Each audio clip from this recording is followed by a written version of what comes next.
سلام ناظرین، آج کے اس ویلوگ میں ہم اپر چترال میں صحت کے شعبے کی ناگفتہ صورتحال اور تحصیل ہیڈ کوارٹر ہسپتال بونی کی خستہ حالی پر بات کریں گے۔ جیسا کہ آپ سب جانتے ہیں کہ سال 2018 میں خیبر پختونخوا حکومت نے اپر چترال کو ایک الگ ضلع کا درجہ دیا تھا اور بونی کو اس کا ضلعی ہیڈ کوارٹر بنایا گیا تھا۔ اس فیصلے کو آج 8 برس مکمل ہو چکے ہیں۔ اس دوران ضلعی انتظامیہ سمیت مختلف سرکاری محکموں کا قیام بھی عمل میں آیا اور بظاہر ضلع کسی حد تک فعال بھی ہو چکا ہے۔ تاہم اگر ہم صحت کے شعبے پر نظر ڈالیں تو صورتحال نہایت تشویشناک دکھائی دیتی ہے۔ حالانکہ صحت کی سہولیات کی فراہمی ہمیشہ سے حکومتی منشور بالخصوص پاکستان تحریک انصاف کے نعروں میں سر فہرست رہی ہے اور ہر انتخاب میں اس وعدے کو دہرایا جاتا رہا ہے، مگر افسوس کی بات یہ ہے کہ اپر چترال کو ضلع بنے 8 برس گزرنے کے باوجود تحصیل ہیڈ کوارٹر ہسپتال بونی کو تاحال ڈسٹرکٹ ہیڈ کوارٹر ہسپتال کا درجہ نہیں دیا جا سکا۔ یہ صورتحال اس وقت مزید سنگین ہو جاتی ہے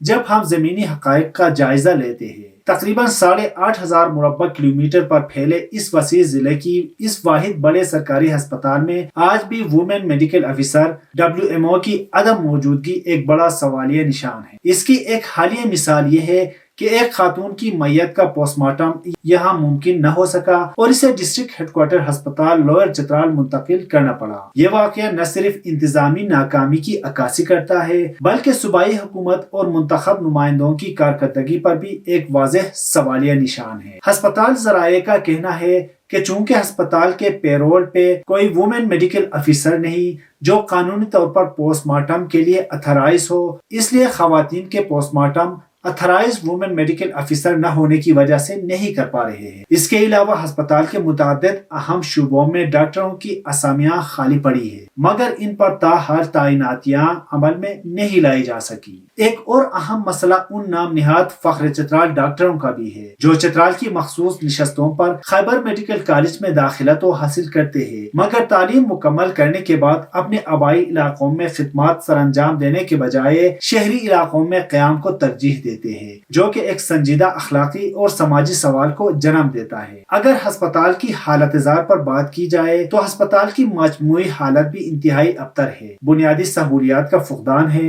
عمارت خستہ حالی کا شکار ہے اور چار دیواری کئی مقامات پر منہدم ہو چکی ہے جس کی مرمت کے لیے کوئی مؤثر اقدام نظر نہیں آتا۔ مزید برآں طبی عملے کے لیے رہائشی سہولیات بھی نہ ہونے کے برابر ہے جو کسی بھی دور دراز علاقے میں خدمات سر انجام دینے کے لیے ایک بڑی رکاوٹ ہے۔ ناظرین، جنوری 2018 میں اس ہسپتال کو کیٹیگری C کا درجہ دینے کے لیے ایک نئے بلاک کی تعمیر کا آغاز کیا گیا تھا مگر حیران کن طور پر 8 سال سے زائد عرصہ گزرنے کے باوجود یہ منصوبہ تاحال مکمل نہیں ہو سکا۔ یہ تاخیر نہ صرف ترقیاتی منصوبہ بندی پر سوال اٹھاتی ہے بلکہ متعلقہ اداروں کی کارکردگی پر بھی ایک سنجیدہ سوالیہ نشان ہے۔ اب اطلاعات یہ بھی گردش کر رہی ہے کہ اس ہسپتال کو پبلک پرائیویٹ پارٹنرشپ کے تحت چلانے کے لیے آغا خان ہیلتھ سروس سمیت چند اداروں کو شارٹ لسٹ بھی کیا گیا ہے۔ اس مجوزہ اقدام کے خلاف مقامی عوام کی جانب سے احتجاج بھی سامنے آ رہا ہے کیونکہ لوگ اسے ریاستی ذمہ داری سے دستبرداری کے مترادف سمجھتے ہیں۔ آخر میں سوال یہ پیدا ہوتا ہے